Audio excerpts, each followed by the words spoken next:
Welcome to the System Simplified podcast, where we feature top leaders who share stories on how to successfully systemize a business. Now, let's get started with the show.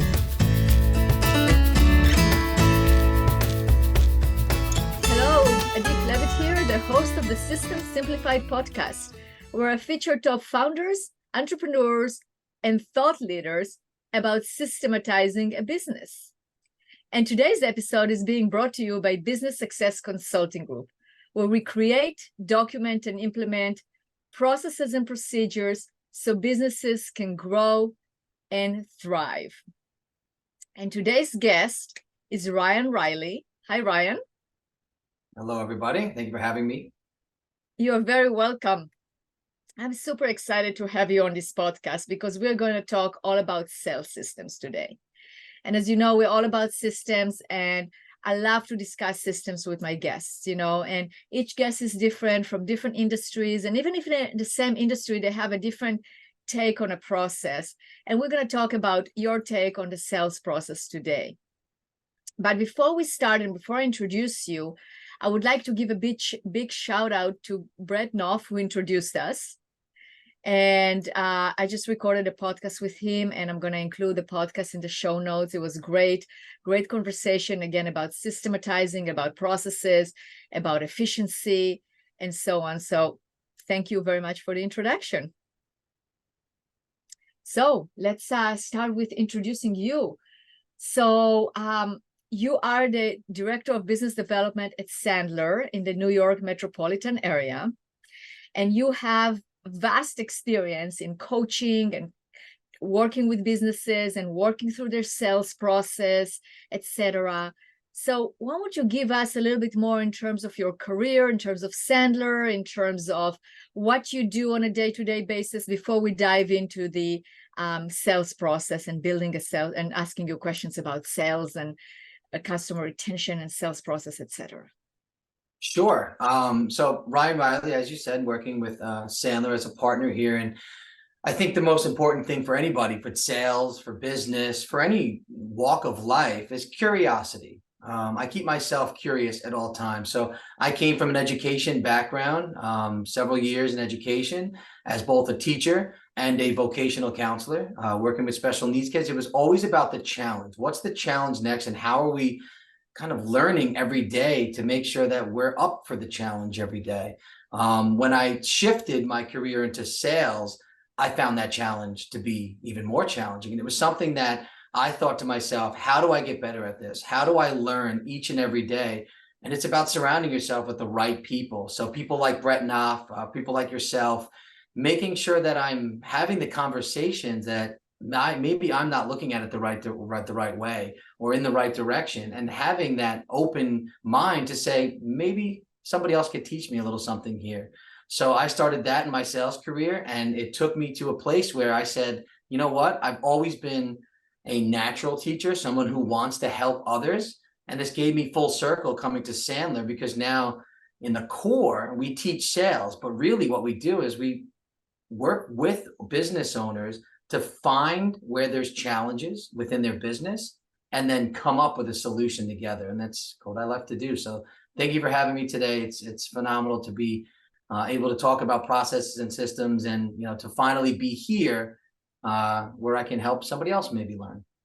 Absolutely. So, sales, it's a topic, right? I mean, we all need we need to know how to sell. It's kind of like sell or be sold, right? Because everything in life is sales, really, if you look at it, because sales is the art of getting others to see what you have and getting them to want it, right? I mean, that's the way I look at sales. How do you look at sales? What's your definition of sales?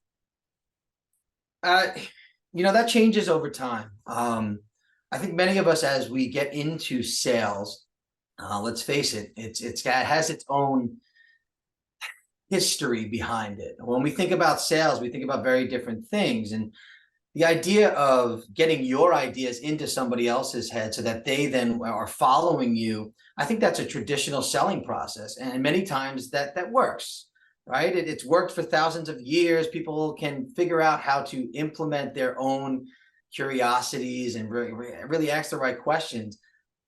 And I think that when it's put that way, it's us selling somebody on something. And I think that that's where we're changing, where Sandler has changed my methodologies behind it of nobody, well, let's face it, nobody buys anything they don't want to buy, but it's about getting that person to figure out that you're not trying to sell them something they don't need.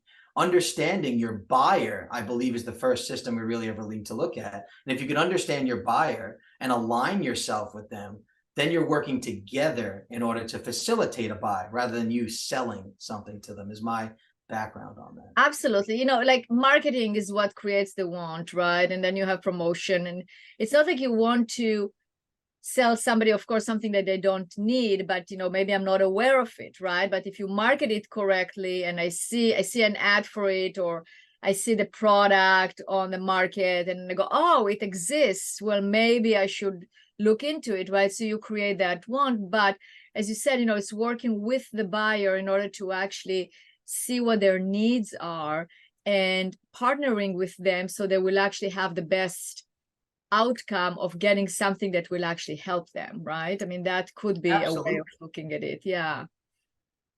Yeah. So tell me, okay, so buyer types, that's very interesting. So what are the different buyer types that you work with? Well, I mean, in any vertical, you're going to have all different types of buyers, right? Understanding the underlying concept of a buyer, though, and this might come off a little brash, but let's face it, we've all been in the place where a prospect has lied to us, and it happens because they're protecting themselves. A buyer comes in to a relationship if they think they're being sold on something with a few concepts that they're going to try and roll through. First, they start off by expressing some interest, right? They're interested in it. They've clicked on something. They've seen your marketing and they've said, maybe that's something I want to buy. Now, anything that's new, there's 100% of the people that are out there, right? There's 100%. Let's break that down. 20% are going to say, that's new. That's for me. I'm going to go and get it. That's your 20%. Those are motivated buyers. So that's one category of people. Those are motivated buyers. Then there's the 20% at the bottom. The 20% of the bottom are like, I'm never going to do that. I don't need something new. I don't like change. And those are your unmotivated buyers. Those are no's. Those are hard no's. Understanding how to qualify those two ends of the spectrum are really, really tough to do. So you have your motivated and your unmotivated buyers. Now there's the movable middle. That's everybody in between the bottom 20 and the top 20, and understanding that they have a process in place. And I think when I first started looking at processes, I always look at what's my process. How is my process going to be affecting here? How is my process going to be brought into here? How good is my process? And something that flipped me on my head was, well, who cares about your process? What about the buyer's process? And that's where it really got interesting. So talking about the different types of buyers and then understanding that they have a process themselves. So how do we align ourselves with that process? Absolutely. So what are some of the processes that you encountered that buyers have? So let's start off. Like I said, sometimes I think we've all been there. We've been lied to by a prospect, right? Because they express interest, they act motivated, they're ready to go. I'm so excited about this. This is great. And then what happens? We as salespeople hear it. We get what's called happy ears, I believe, and we jump in. Oh, wow, you like it? Let me show you everything about it. Right? Let me give everything I can. Let me give you all these features and benefits. And then they obtain information. So their process now is they express interest. They've acted motivated. Now they're obtaining some information from you. Now what happens next? If you're asking yourself a question in your head right now and you're listening to this podcast, think about it. What happens next? They've got the information. They're going to close, right? They're going to sign the paperwork. They're going to go for it. But we know in the real world that hardly ever happens. Now is their next step. Avoid commitment. That's the buyer's next step. Think about it when you're on the phone. Even as a sales professional, you could have your credit card in your hand, buying stuff online all day. If somebody calls you with the best deal ever and they're a salesperson, you hear the sales pitch, you were in a buying mode, but you're no longer there. Now you're avoiding commitment right away. Why? Because that's part of our process. It's to defend ourselves. We avoid the commitment, and then the next step, and this is the worst step, they disappear. They're out of the country. They're out to lunch. They're hard to get to. Now we're in the follow-up stage. And let's face it, you end up with a really educated buyer. They now have your prices, your features, your benefits, how you do business, and they can bring that and do whatever they want with it. Maybe they make a decision. Maybe they don't. Maybe they bring it to somebody else and say, hey, this is the competition. What can you do better? And the salesperson, our process, we ended up as a frustrated salesperson, somebody who's now in the follow-up world.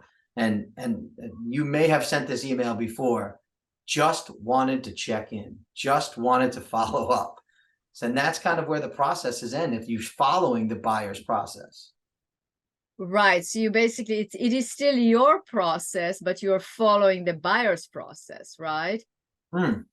So what we would typically say to that is what's worse than no process at all is following somebody else's process. Because let's face it, a process or a system is designed for the means at the end. It's designed to get them somewhere. The buyer is designed to be educated about your product and to get to the end of there. That's their traditional process. The seller doesn't align with it.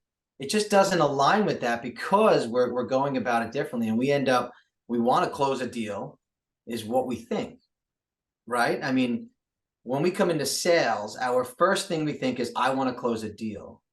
And I would challenge that to say, that's not your first instinct. It shouldn't be your process. Your process should be to qualify or disqualify this person. And if you go into it like that, you approach it a slightly different. Absolutely. Okay, so we have the buyer's process, which is basically the cycle the buyers can go through in terms of they seemed interested, but then, you know, then they start, I mean, I guess it's they're qualifying you, right? And then they have the sales resistance, then they disappear, or you have to follow up. I mean, not everybody, but that can happen, right? So what you're saying is that you have to recognize the cycle of the prospect, but then you have to have your own process. So what is the correct process in your viewpoint? What is the correct sales process?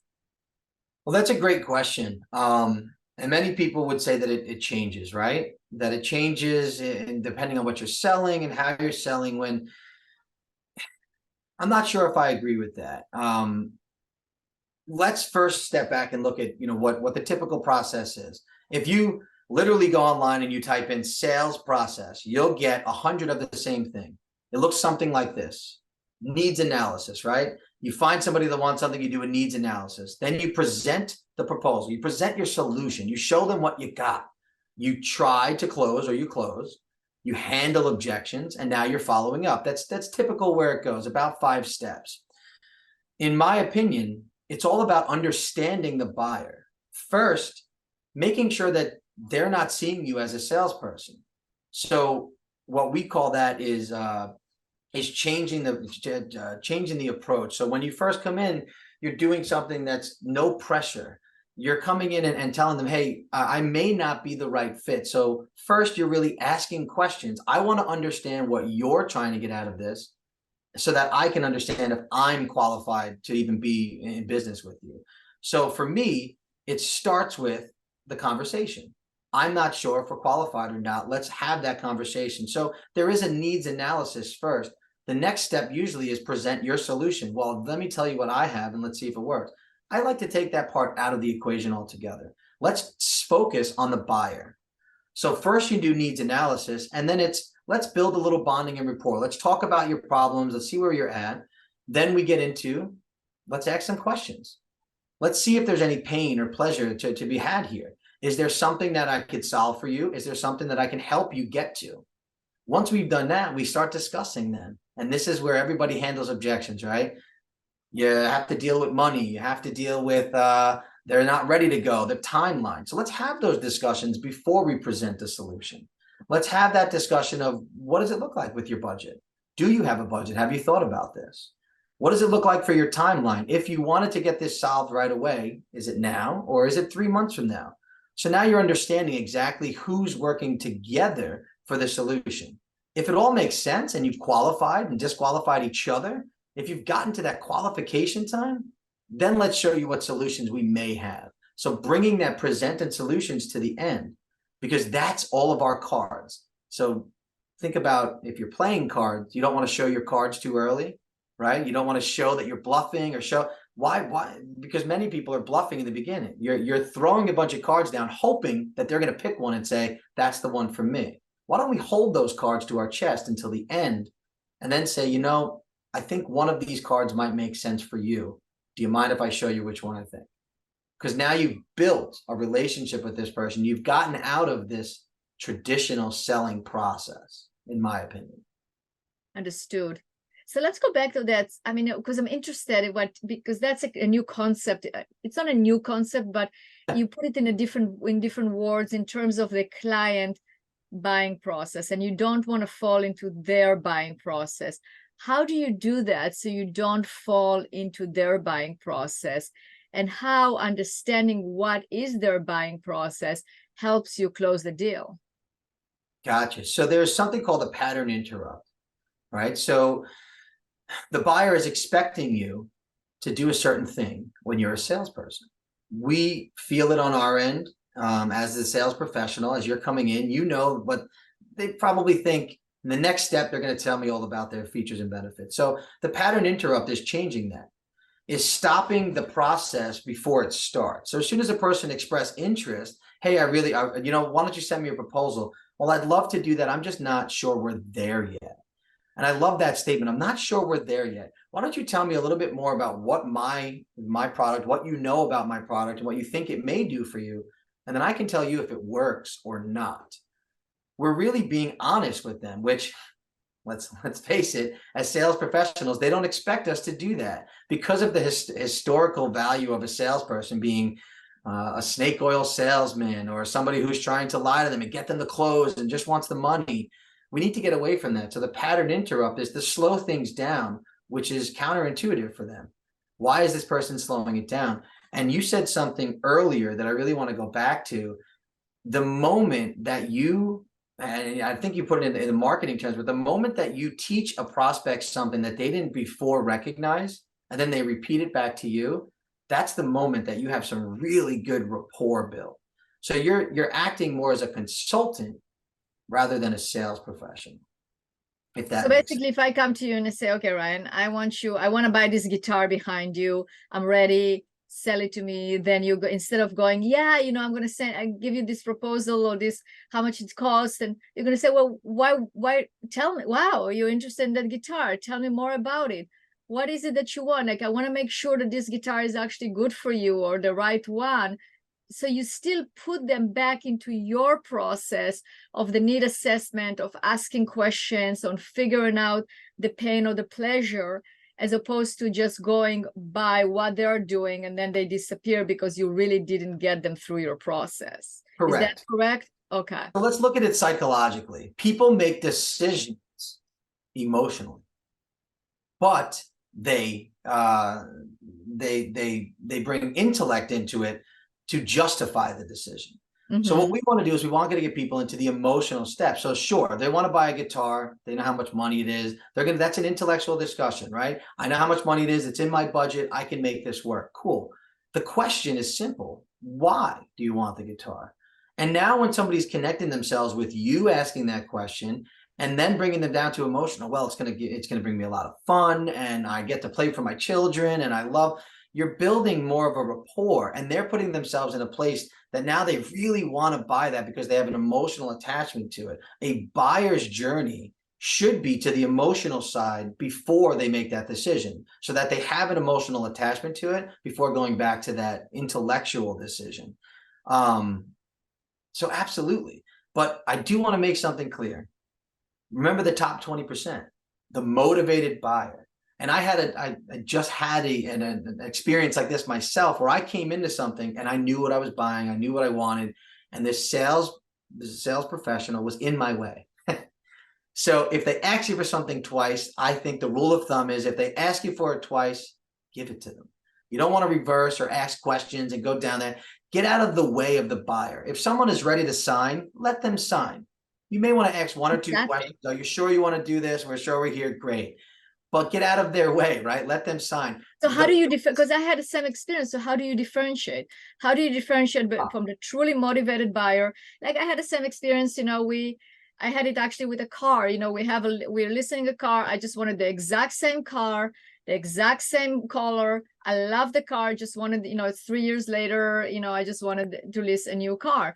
I wanted to get out of the dealership as fast as I can, right? Because I just didn't have time. But the salesperson somehow felt that they have to sell us on the car. So they took us to the lot and showed us the car. And I go like, you know, I know what the car looks like. I've been driving it for the last 3 years. I don't think there were so many improvements in the last 3 years. I just want the same car. But it went into this selling me on something I was already sold. Yeah, and that's, you know, there's a certain level of awareness that you have to have as a professional to understand where this person is, and that could be a very simple conversation. Tell me what you're trying to get out of today's call. Tell me what you're trying. If somebody sits down and says, "This is what I want to do. I want to get this car." If you came to me and you said, "I want to get this car. I have this much money. This is exactly what I want to do, and I'm going to close this today. You don't have to sell me on anything." My answer would be, "Great. Let's Why don't we proceed. sit down and look And at then if that?" they walk out and don't do it, you know that they're not, and say, "Wait a second, you just said," you know, and then you go back into that process. Right. You're actually finding out if they're motivated. So I always say a system, a process, especially when it comes to sales, is like black belt in karate. You don't walk around kicking everybody in the face because you're a black belt. You don't. You stay quiet and reserved. And if you need it, that's when you use it. So we have to understand that, again, you're 20% up top. That's your motivated buyers. All we need to do is facilitate a spot for them to buy.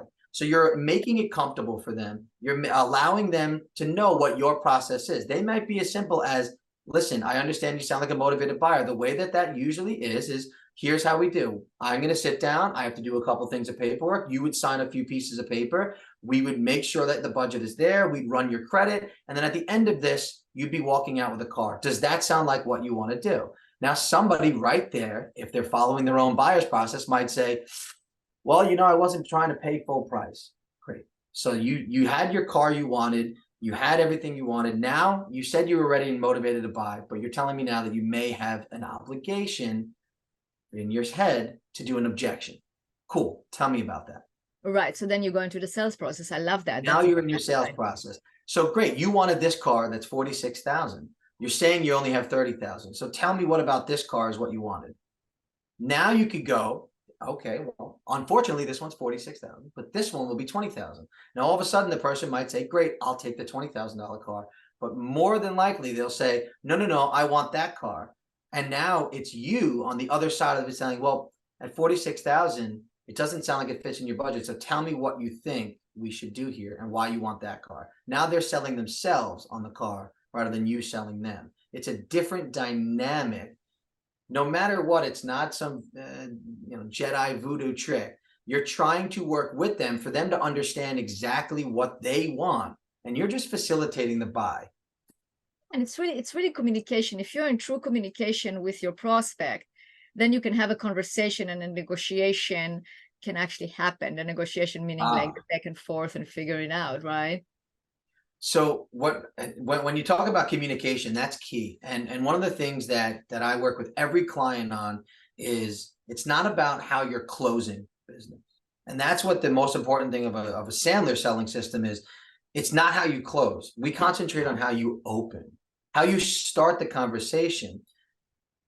Sales, like I keep going back to, has this historical background where like we're hiding something, where people are waiting for the other foot to drop at all times. Okay, here it comes. Here's the move. Let's get that out of the way in the beginning by being open and honest with how we're going to do business. I gave you a quick example before, but it's called an upfront contract. Right? Starting off your communication with them of, "Hey, this is what you can expect during this sales call. We're going to have some conversations. I tend to ask a lot of questions. What I'm going to do is I'm going to figure out if this works for you. Also, I'd have to figure out that there's probably a few things you want to get out of this. So if I waved the wand and went to the end of this meeting, what would be the 3 biggest things you got out of this?" And they give you their 3 biggest things. Great. And at the end of this meeting, we'll decide, A, if it looks good, we'll probably have another meeting. We'll put a proposal together. You and I will talk about it. And then we'll have that second meeting to go over the proposal before I send it. But if it doesn't look like it's fun and it's not going to work for us, I'll let you know that it doesn't work for you. And I would expect you to do the same.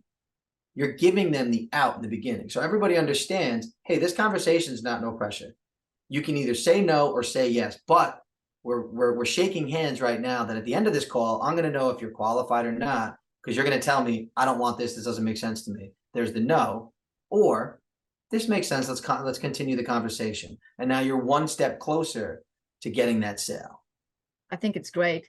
Do you ever ask them at the beginning how they actually make decisions, so you don't come to the end of the conversation and they say, well, now I have to go and think about it, right? I mean, how do you actually word it, and how do you actually ask what is theirs? Because, regardless if you're gonna, and I understand about you don't want to follow their sales process, right? But we all have sales processes, right? We all go, when we buy something, we made a decision that we're not going to make a decision without asking our significant other, right? Or we're not going to make a decision without sleeping on it, right? Or we're not going to make a decision without whatever. Like, how do you actually ask that question so it's very clear, so you don't go through, let's say, a couple of hours of presentation and talking and you feel like you have the close, and then at the end they go, well, okay, I can make a decision today because, right? So how do you do that? That's a great question, and we get that all the time. And I'm going to go back to the original statement that I made about needs analysis right into present proposal. Right, we're still thinking that we're presenting a proposal, but we're not. We're holding our cards to our chest, and there are certain steps that we take until we do the proposal, so that you don't waste time, both theirs and yours. So for me, in those steps, we first have the upfront contract, like I just explained. Then we're looking at pain. We're doing a lot of questioning, figuring out, does this work? Does this qualify for you? Do you have the money? Is it willing and able? So all of those conversations are happening first. And talking about money sometimes is tough. That's a mindset thing, right? You say it too early and the person goes, that's too much for me. You say it too late. Now you've wasted all this time presenting and proposals. And then they say, no, that's too much for me. So there's a sweet spot. And I would argue it's right before you talk about the decision process. And it could be as easy as, hey, if I told you that this solution is $10,000, would you tell me to get out of your office? And if the answer is no, great. It sounds like we can continue the conversation. So 10,000 is fine. Great. And help me to understand. I let you know what my process is. At the end of this, we would probably set up another meeting. I'd start going through the proposal. I'd like to understand what your process is. Is there a committee? What's your timeline? Just so that I'm not sending emails and following up with you in random times when you don't have any information. So tell me a little bit about that. Who needs to be at the table? Who else should we have in our next meeting? If there's anybody else they should have the next meeting. That was exactly the process that this person left off last time. He was like, I really think that we're ready to go. And I said, you never asked me about my wife and I need to bring her in. And he was angry at the end. He said, oh, I thought you were ready to make a decision. I said, I am ready to make a decision, but I need to bring my wife in. You never asked me about the decision. So before you send the proposal, the person's qualified. They have some pain that you can solve. They have willing and able to spend the money. And their decision-making process. Who needs to be involved? Where they're going to make it, how they're going to make it, and what kind of decision they're going to make. Is the decision, yes, let's get started, or is the decision, this looks like a really good thing that we're going to put into our budget for next year? Understanding that, now on the next call, it's a green light call, or on the next call, I'm going to find out that I'm not following up with you for the next 3 months going, where are you? Are we doing this or not? But you're putting it into next year's budget. So now I know that we're going to have a clear, mutually agreed next step. So if you have all four of those together, you're much more likely to get to the present when you present, to get them to close on that, because you haven't sold them anything. You've worked with them to understand their needs. You understand their process, and now we're all on the same page. It's more of that consulting hat rather than the sales professional hat. Absolutely. Absolutely. So let's talk about, you mentioned the follow-up, the ghosting. Not showing up. Like, what are some of the tricks and tips you can give us about correct follow-up? What do you do? Oh, so that's a loaded question. I'm just emailing you to follow up, right? You mentioned that's a loaded question, and I'm going to go back to, it's more about how you open than how you close. So it's not about how you follow up; it's about how you avoid the follow-up in the beginning. And I called something earlier an upfront contract, right? How we're going to do business together. That's your initial kind of handshake, and you could do that verbally. The last one is the ultimate contract. So, hey, we know how your decision-making process is going to go. We know how this is going to go. What do we do next? What is our clear next step? What would you like to do next? Having that conversation, you're having them agree to it while you're on that first sales call of what are we doing next? Do you have your calendar handy? We're going to put something on the calendar. This is the time we're going to do it. Now, what happens is they don't show up, right? So that's what we're trying to avoid. There's one last step that it's the hardest step to do, because once we get a sale or once we get to the next level, we almost want to get out of there quickly, right? Oh, great, we got them on the next meeting, I should leave. It's called the post-sell or the post-meeting. It's making sure that someone's going to come in there. My favorite line is, hey, it looks like we put it on the calendar. I really appreciate it. Now I review the things we did. We said we're going to do X, Y, Z. You said you're going to do X, Y, Z, and then we are going to come together and do this. On September 8th, that's going to be our date at 2:00. Is there anything that could come up between here and there that may make you change your mind on the meeting? That's one question. The other one, which is a little bit cute, you have to know your buyer. You could say, should I write that in pencil or in pen? It makes them think for another second, and now they're making another human interaction to say, yes, I'll be there, I will. It's just one extra hit to have them commit to the next step. What if they say pencil? It sounds like you're not really ready to make the meeting. Should we be going to the next step? Did I miss something? Because on the review, you said you wanted to have these dates and we were very clear on your decision. Do you need an extra few days to be able to do that? Removing the pressure from that date. Maybe that date wasn't exact. So it sounds like you may not have a decision by then. Should we look at another date to make sure that we're not pushing each other off? Yeah. And here's where it really gets different. You could be honest and say, hey, listen, the last thing I want to do is shoot this follow-up email because I missed you or we missed each other. And then I'm wondering if you like me anymore. And you're wondering if I like you anymore. Why don't we avoid that by making sure we both agree we're going to be on that meeting? Yeah. Being really honest with somebody, because let's face it, it's terrible wondering if they're going to show up. And when they don't, then you have to think, what is the craftiest email I could send? And it happens, guys. This isn't about getting 100%. This is about getting better, right? No matter what, some people aren't going to show up to meetings. Simple. Hey, looks like we have to reschedule. What do you suggest we do next? Yeah, that's like the follow-up email, you mean?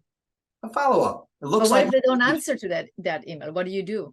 Were they actually ever qualified then in the first place? Are you wasting your time then? Yeah.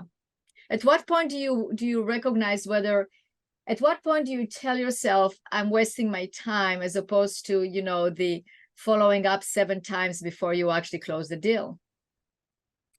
I like to push people along a little bit to be able to have mutually cleared, agreed upon next steps. If they're not willing to agree upon those, I have a very short lead for that. So once we get there, it's pretty simple of, hey, we agreed upon this. This is what we're looking to do. I'm going to tell you what, I'm going to put this on my back shelf. So therefore, I'm no longer thinking about it. If you're still thinking about it, let me know. We can always bring this conversation back up. But then I do something that needs to be done. It's the post-mortem.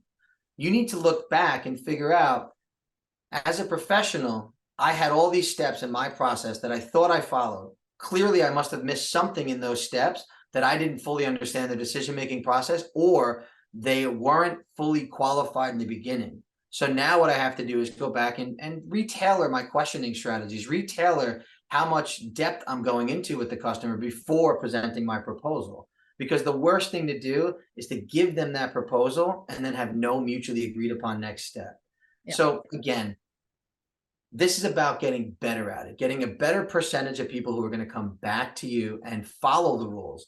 But no matter what, people break processes and systems all the time. They break the rules. It's going to happen. And we have to have tough skin and go back and say, maybe I did this wrong. Yeah. That's called falling on your sword, right? And you could do that. You could call them and say, hey, I must have missed something here. Looks like I was too pushy on the sale. You don't want to do this anymore. I'm going to go ahead and close the file.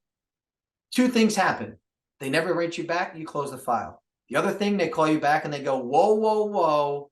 Don't close the file. I'm still interested. Sorry, didn't mean to do that to you. Because let's face it, psychologically, people like to help people. So if you struggle a little bit, they might come back to you. That's right. That's very true. Ryan, you've been a wealth of information. I can see why you are so good at what you do. This has been a very interesting and enlightening conversation. So thank you so much for being here and for sharing all this data. So if people would like to get a hold of you, like, first of all, let's share your information. So if people would like to get a hold of you, how can they do that? So they can, listen, I'm an open book. My cell phone is 631-745-5932. I'm a person, I'm always around. The Sandler network is nationwide and actually international. You can always look us up at www.legend.sandler.com. That's my local franchise. Or you could look it up at sandler.com and you could find one of us here on Long Island. For me, I'm on LinkedIn, guys. Ryan.Reilly. Find me on LinkedIn. I'm always active. And if there's ever a question, I love talking strategy. So hit me up. Absolutely. And what you said is true about helping. And it's very obvious that you like to help and you want people to be successful. So I absolutely encourage our listeners to reach out to you and ask any questions and engage in a conversation. So thank you so much, Ryan, for being a guest on this podcast. Thank you, Adi. This was phenomenal.